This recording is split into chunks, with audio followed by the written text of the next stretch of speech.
Hey, how's it going? Could you look at my signs, please?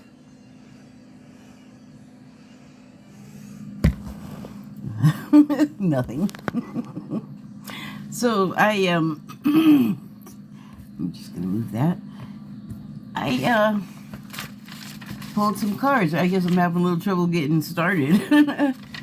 Okay, so second video of the day. Not attempt at filming. Actual video number 2.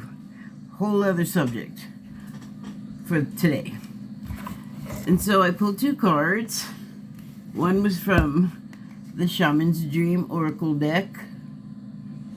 And it was number 25, Garden of Venus.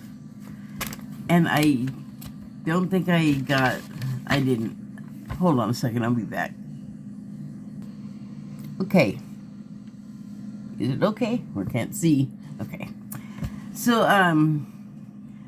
yes, I pulled the Garden of Venus card, and the subtitle is Rest and Renewal. So I'm just gonna let you get a look-see at that. Whoops. Because I really don't think I'm gonna address the book so much. I mean, I may, but I have some thoughts already. So the other card I pulled was Tiger, and it is from the Wild Unknown Animal Spirit deck, and it has the fire energy, signified by the triangle there at the top of the card. And the fire apparently behind it. Ouch. Okay, so both of these cards I was kind of like, I don't think I'm going to get what I want from the literature. So, but I did do my fairly typical thing. I don't always do it, but I'll search down some stuff before I start talking. It just depends, like, how the information is hitting me and like what I need to collect before I get on here in front of a camera and start talking. So this card, I felt like I knew, because I've looked it up before. I pulled this card before, so I know that it's known for a number of things as a symbol, and it is used emblematically in Asian cultures a lot, is what the literature was saying. And so I don't want to go with that. Obviously it's strength and it's stealth and it's wily, and it's got, you know, a lot of qualities, like a super efficient killer, really scary. So it's a soldier would like that, like to embody those things, I guess, and that's the kind of symbology you'll see them, at least in the literature. It made it sound like there's a lot of places that you can go. They mentioned China, Korea, and Japan, as if there's no other Asian countries, but there are. But I don't doubt that, especially since the tigers in Asia only will come from a couple of those places, and only one of them is China, I think. Pretty sure. Wait, I just Japanan.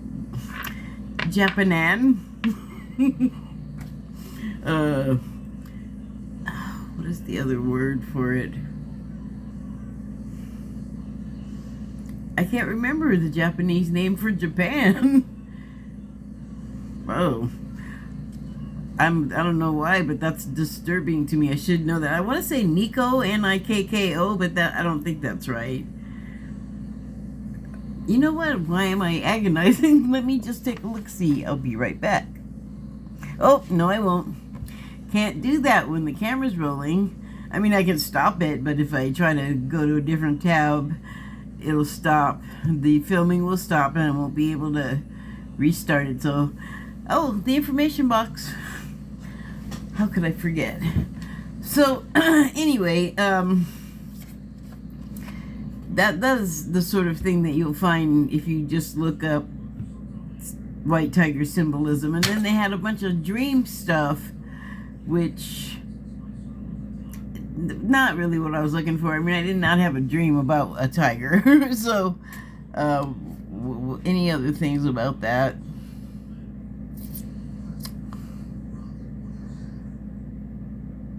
Oh, I guess that's on this side. Well, that's enough. One thing, though, about the tiger in this picture is it looks very much like my house cat, my little Puff, who is a tabby. He's gray. He's not white and black like this here tiger. And when he was very small, when he was a kitten, he had more of a rough situation going on either side of his head. Probably because, I was going to say something about the kitten body, but usually the kitten head is pretty big compared to the rest of the body. I don't know, he wasn't like a newborn when he showed up on my deck, basically, eating the food I put out for strays. He looked like he might have been maybe a month and a half, maybe 2 months. So he had like a little of this rough situation. And if you look at this closely, you can see that the face actually, it shows the depth of the picture, because the face is like separate from the ruff itself, as it is on the animal. It's not like it's all far off the head or something, but the face is just very much defined here, and I feel like it's kind of hard to see. But anyway, he grew, and that part of him looks different, but the facial expression is what always gets me, because in a way, the cat, he will look at me the same way, and because he's here in the room with me and stuff, I can feel how much he loves me, because I basically, like, am his mother, you know? So, but I also know that even though he's a domestic cat, he's still got very much of that sort of wild animal thing.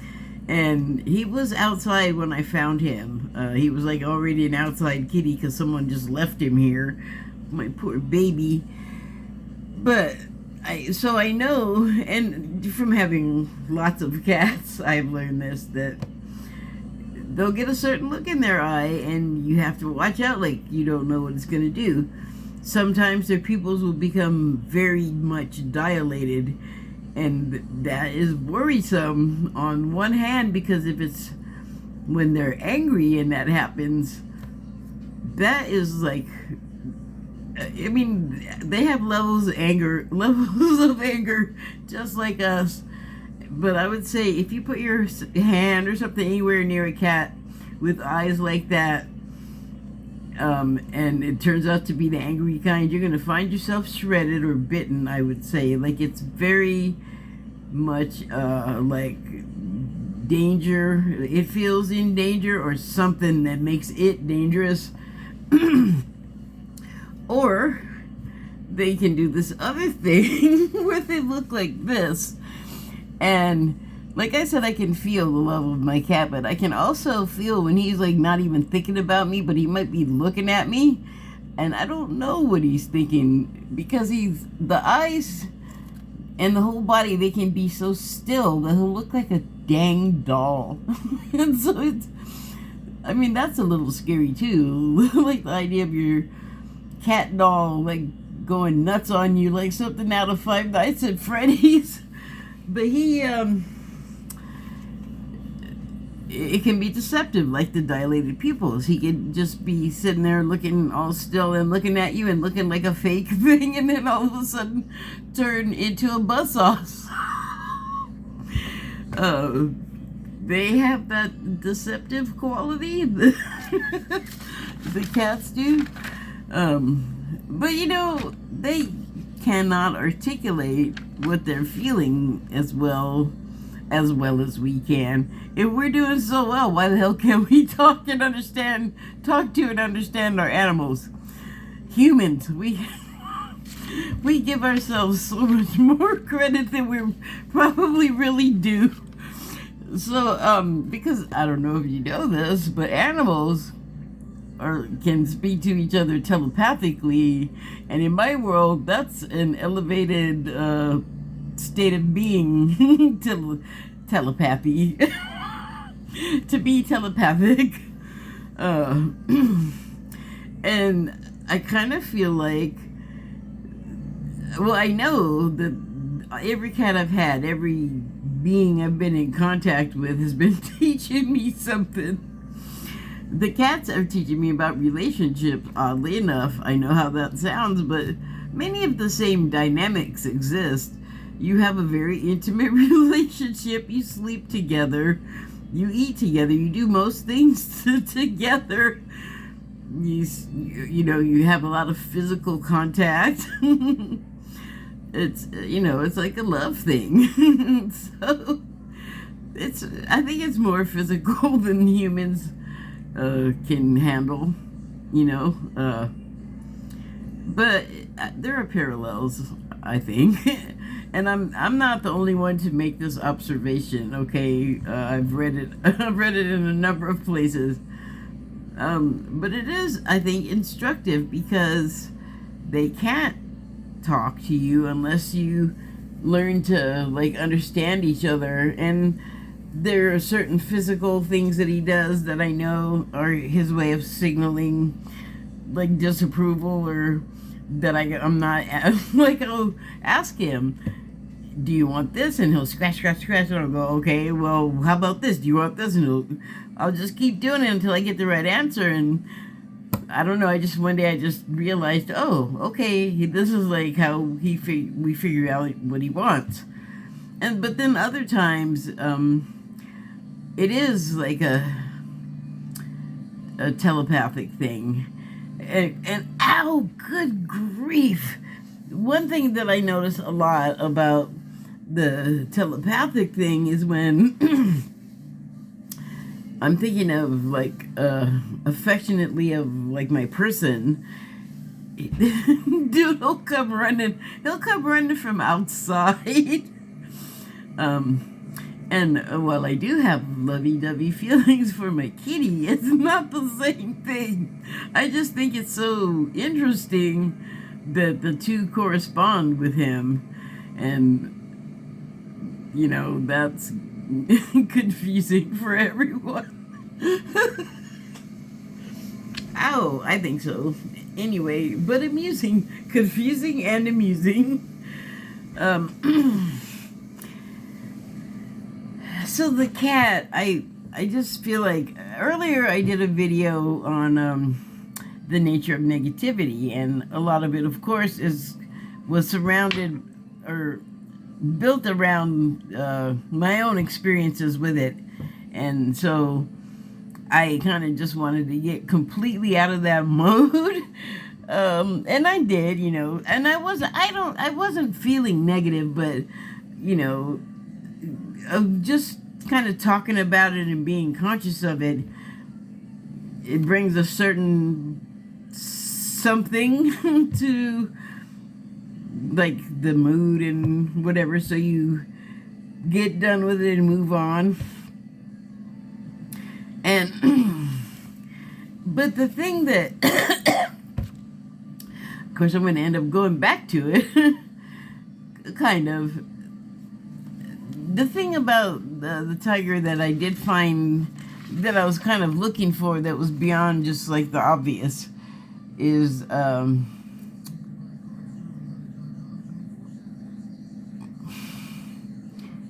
oh shoot, did I not write it down? Oh my god. So dumb. Shoot.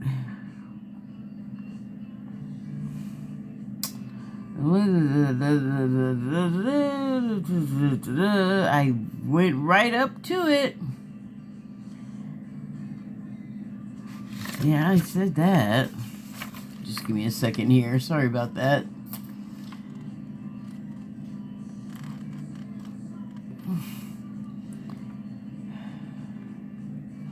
Well, I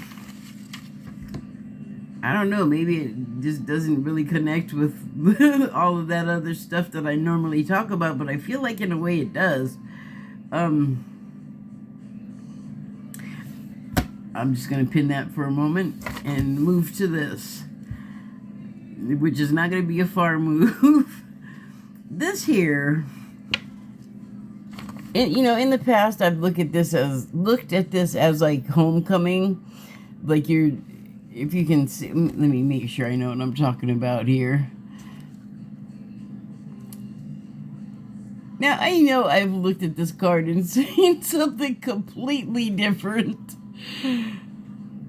I'm like completely different, like a waterway, and there's no waterway on here. But anyway, what there is that sort of flowery or boreal archway there, and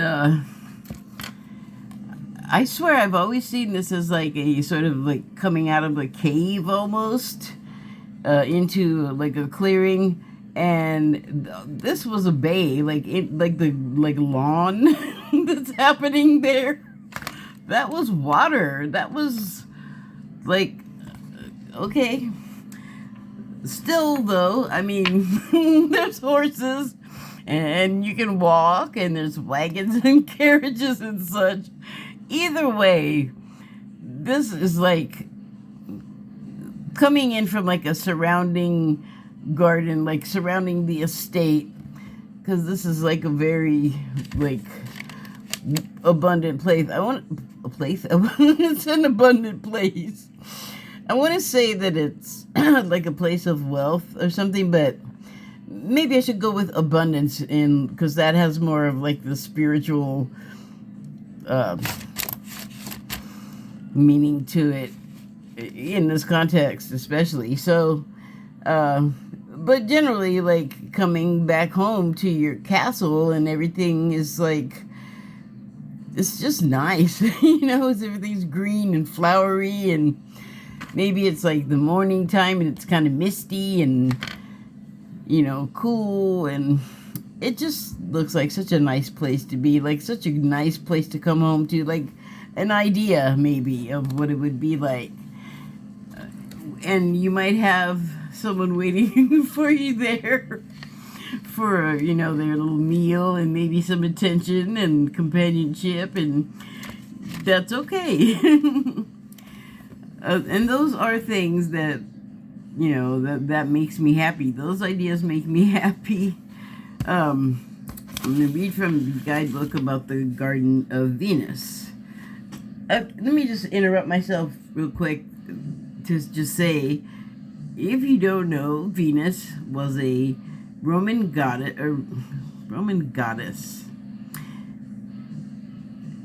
Yes, a Roman goddess from mythology. And I didn't like take down a bunch of notes about that because I'm not interested in that. But there's sun and the story with the sun and husbands. It's mythology. There's all this drama. It's like a soap opera. So if you want to know more about Venus herself, I really don't think there was an actual human person named Venus ever. I think it was always a person in a story. But we also think of Venus as like, on Valentine's Day, you're going to think of Venus because love and hearts and women, and it's all, love squished together. It's Venus, I'll put her on a pedestal. She's a goddess. I don't know, Hallmark stuff. Or if you know astrology, you'll know that Venus, the planet, has a trajectory and often uh, trines or squares or retrogrades with Mars. Always kind of messing around with Mars. Like, I guess she gets around because I don't think Mars is the only planet that she messes with. I don't know. I mean, look it up. I'm just, doing it light here. Not doing a whole extensive on it, or extensive. That intensive or extensive. Not doing either of those. In fact, I'm done talking about that. So, yes, reading from the book. The booklet. Ow, really? Garden of Venus. The place of all is well, rest and renewal, self-acceptance. When the Garden of Venus appears, you are invited, actually summoned, to return to the pleasure garden of love. It is time to leave the field of battle. Yes, put away your sword. There is nothing you need to defend anymore. Step through the gate into the garden of earthly delights. Bask in the joy of the wish-fulfilling trees and the scent of the healing flowers. You have returned home. You are weary, and it is time to rest, deeply rest, and be renewed. Go into the sacred garden alone, as there is no need for another to be present. What are you going to do, pull out a piece of your rib and make a companion?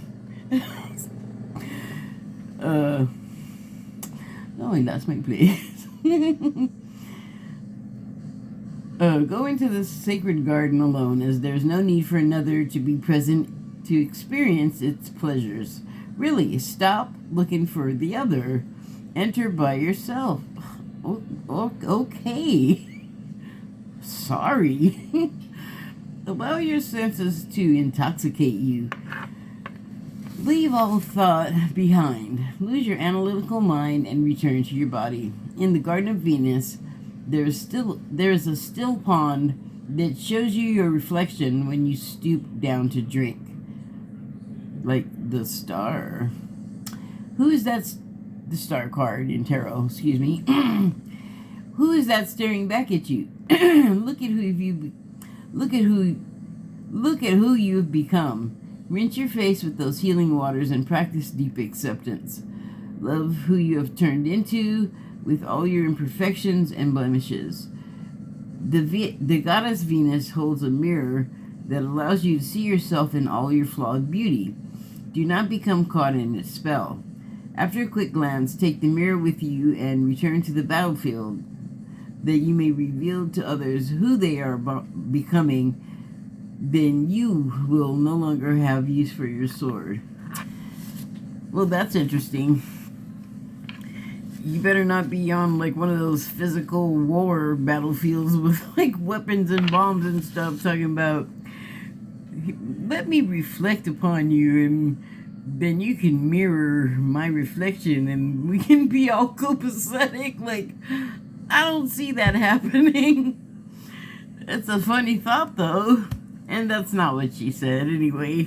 Oh, actually, I'm not sure who wrote that, so it's not what they said. Anyway. But here's the thing. I saw this card come out and I thought of all of the sort of military applications these animals get put on. That's, they don't live to war. They don't fight over, they do fight over territory, but it's more about like real basic stuff, like, place to hunt, because there's no tiger supermarkets, you know what I mean? And I'm like feeling an aversion to aggression in general, basically, of that sort. And I guess I'm like annoyed, like, to stop. Like, that's, what was I just talking about before? The porpoises and the whales. Like, stop, sea lions. No, you stop that. In fact, stop doing it to each other. We stop hurting us with the war and the pain and the fighting and the weapons. Ugh. Why do you think when we lose people or anything that we care about, why does it hurt us so bad? Why do we feel the loss of it for so long? Why does it pain us so intensely? Because it's wrong and we shouldn't be doing that to each other. It's like, that was probably the lesson from day one and we just haven't gotten it for centuries. Like, when are we gonna get it? I'm not going to repeat it, but I want to. I just want to say it over and over. I'm going to stop myself because that drives me nuts when people do that. I heard you the first time. Shut up. Oh, sorry. No, but seriously, once is enough. And then this, like, even in the book, it talks about it like it's a place you dream about, a place that you aspire to. So maybe not even like a physical location, more of like you have been through the battle, so to speak, like however that is represented in your life, because you know, one person's job is the battle, and another person it's the joy. So it's not any one thing for everybody. It's something completely different for all of the people, you know, or multiple things contributing. But, you know, eventually we all get to the point where we're tired or overtired. You just get to the end of your fuse, you know. I mean, you can do so much and sort of continue to survive on like a minimal effort. But after you do that for too long, the effect reverses and you're not like energetic and healthy anymore. You start to like cannibalize yourself in a way, like starvation. Except it's more of a state of mind sort of thing, or a feeling. So, you know, we have to take time to rest and replenish. But also, I can't help but think of, like, you know, this animal in particular is built to fight elegantly, but, you know, they're not out there they're not prize fighting. They're out there because they need to eat. That's how they feed. And we tend to try to anthropomorphize animal behavior. It's like, again, they don't have the supermarkets, and the thing is they're not dumb, though. I mean, they can figure the stuff out. Like, I just saw this video for the probably the second or third time. It wasn't even the same cat, and I actually have seen a dog do it one time too.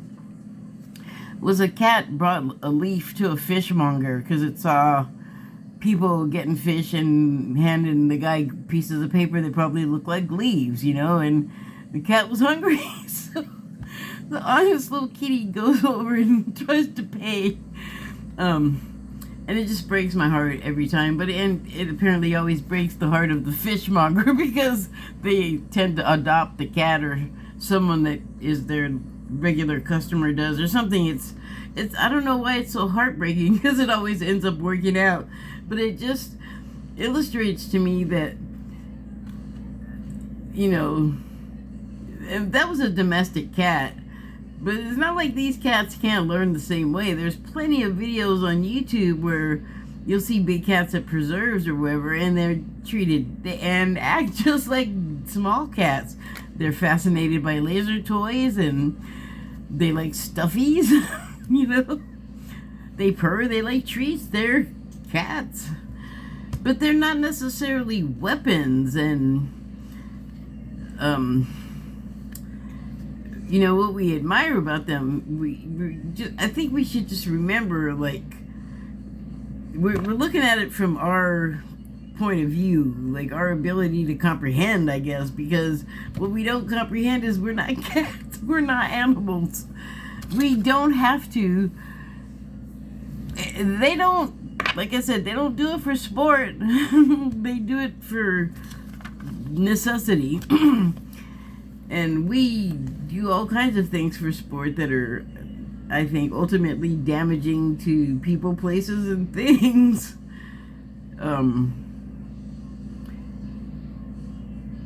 I feel like everybody, at some point, whatever they're going through, whether it's physically and emotionally taxing, like work, or you're sick to the point of needing hospitalization, or your loved one is, we all are going through some kind of stuff.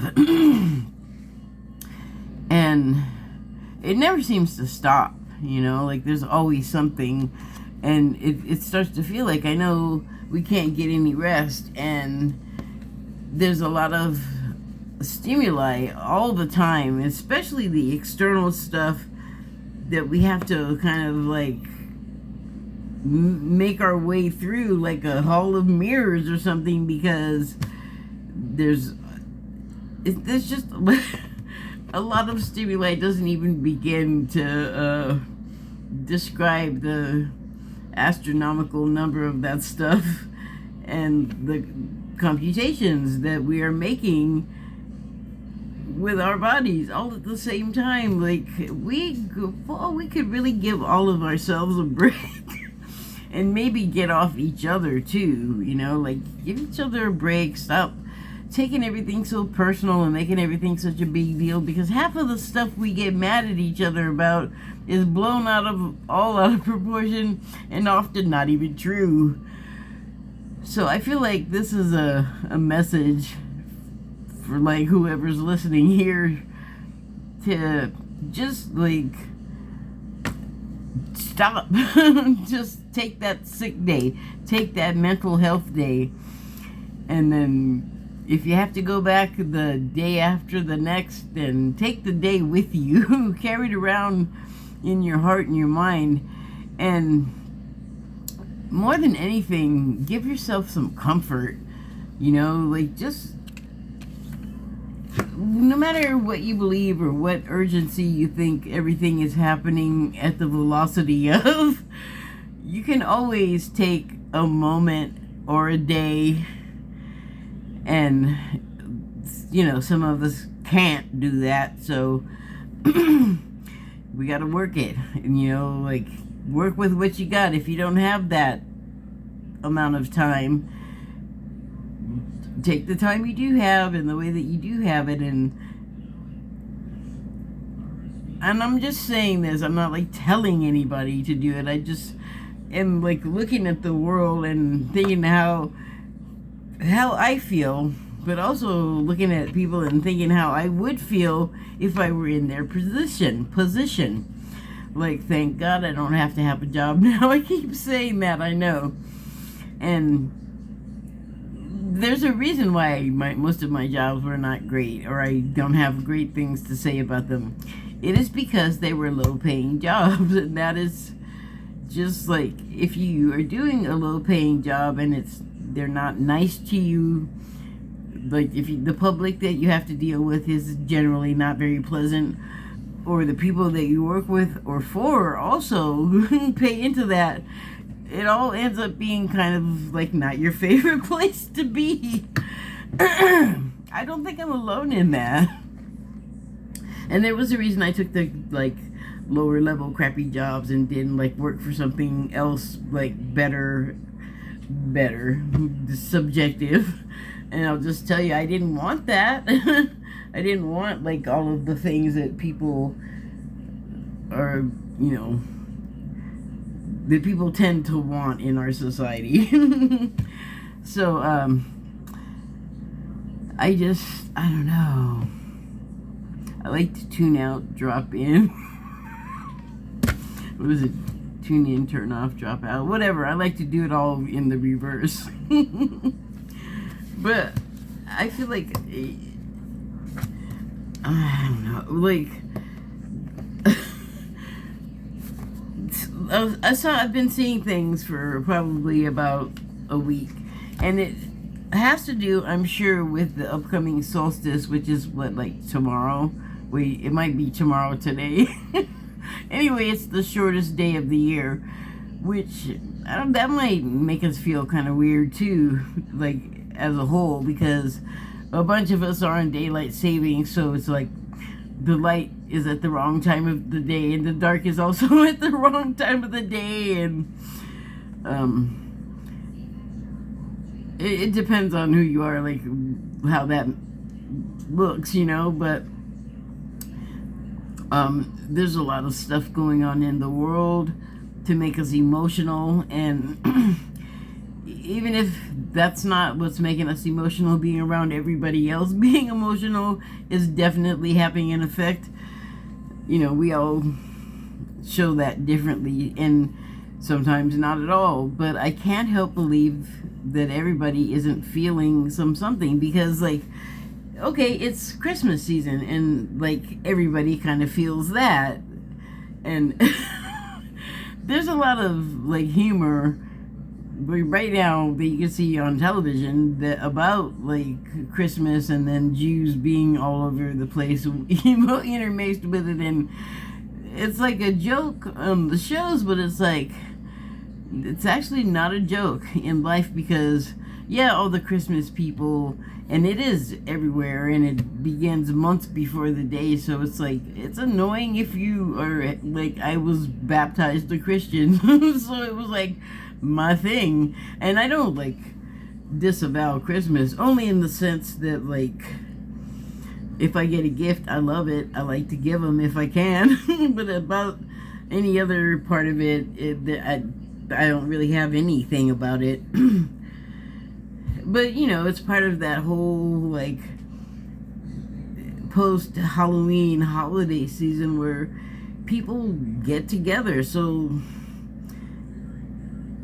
the fact that there's a time that, like, whole groups of people want to get together, like, that tells me there's something has come over us all, I guess. And,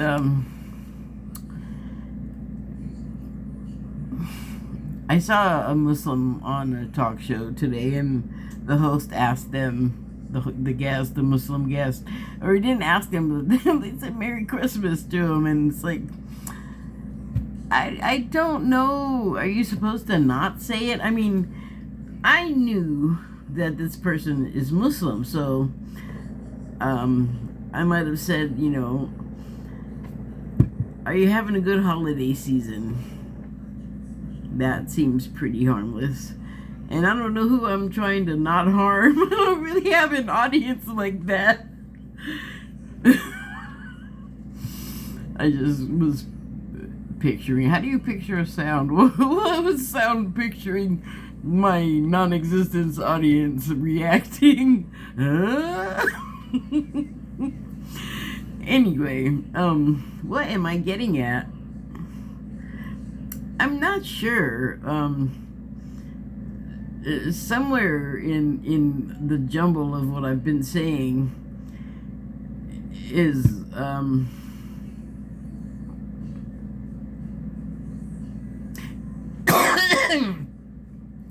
the cycles. When the cycles end and change, excuse me, and things like that, there will be a null period, and I've actually had like a time with those over the years, because I always feel like really speeded up and accelerated when like it doesn't seem like everybody else is. And so I'll talk to people, and it'll be like I have stopped speaking English with like almost everybody I talk to, and I've learned to just don't talk to people until you feel it passes, because especially in the beginning when I didn't really know what was happening, it's like a recalibration period, and it's almost like, it's not almost like, I tend to get certain things like sooner than everyone else, like as feelings of like astrology stuff. I watch it too, but when I don't see it, like I'll feel it, something coming, I'll just feel wacky or whacked out, or like it's a significant feeling that's not normal, you know. But also it was like a learning curve because it's become over the years more normal. I gotta let my cat in. Okay, I think I'm done.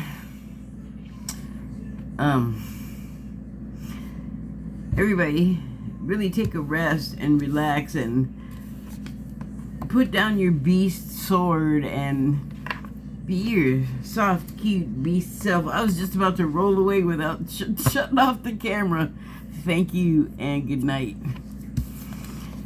Do some self-care and give yourself the Garden of Venus.